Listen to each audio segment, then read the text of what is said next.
નમસ્કાર. ગુજરાતમાં પ્રાથમિક શિક્ષક બનવાનું સપનું છે? તો સમજી લો કે તમે બિલકુલ સાચી જગ્યાએ છો. આજે આપણે ગુજરાત ટીચર એલિજિબિલિટી ટેસ્ટ એટલે કે ટેટ આઈ 2025ના જાહેરનામાની દરેકે દરેક વિગતને એકદમ સરળ ભાષામાં સમજવાના છીએ. તો ચાલો શરૂ કરીએ. જો ધોરણ 1થી 5ના વર્ગોમાં ભણાવવાનો ધ્યેય હોય તો આ પરીક્ષા એ દિશામાં પહેલું અને સૌથી અગત્યનું પગલું છે અને અમે તમને આખી પ્રક્રિયામાં મદદ કરવા માટે અહીં છીએ. આપણે બધી જ માહિતીને 6 અલગ અલગ વિભાગમાં વહેંચી દીધી છે, જેથી બધું સમજવામાં એકદમ સરળ રહે. સમજો કે આ તમારી તૈયારીનો રોડ મેપ છે. સારું, તો ચાલો શરૂઆત કરીએ. અને સૌથી પહેલાં એ સમજીએ કે આ ટેટ આઈ પરીક્ષા આખરે છે શું. એટલે સરળ ભાષામાં કહીએ તો આ ગાંધીનગરના રાજ્ય પરીક્ષા બોર્ડ દ્વારા લેવાતી એક એવી પરીક્ષા છે જે નક્કી કરે છે કે ઉમેદવાર શિક્ષક બનવા માટે યોગ્ય છે કે નહીં. આનો મુખ્ય હેતુ એ જ છે કે આપણા બાળકોને શ્રેષ્ઠ ગુણવત્તાવાળું શિક્ષણ મળે. ચાલો હવે આગળ વધીએ અને સૌથી અગત્યની વાત કરીએ. કોણ અરજી કરી શકે છે? કારણ કે ફોર્મ ભરતા પહેલાં આ જાણવું તો ખૂબ જ જરૂરી છે.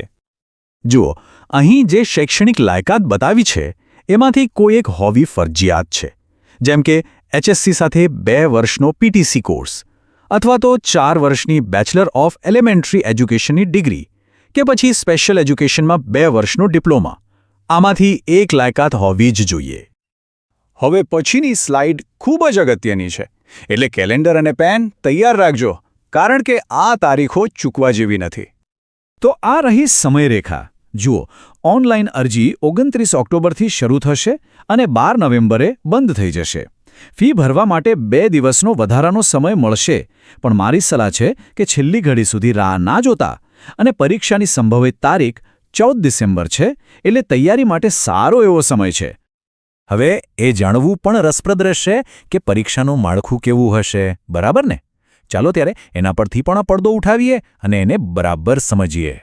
પરીક્ષામાં કુલ 150 પ્રશ્નો હશે અને એના માટે તમને મળશે 120 મિનિટ. અને સાંભળો, સૌથી મહત્વની વાત, આમાં કોઈ નેગેટિવ માર્કિંગ નથી. હા, તમે સાચું સાંભળ્યું. એનો મતલબ કે તમે બિંદાસ બધા જ સવાલોના જવાબ આપી શકો છો.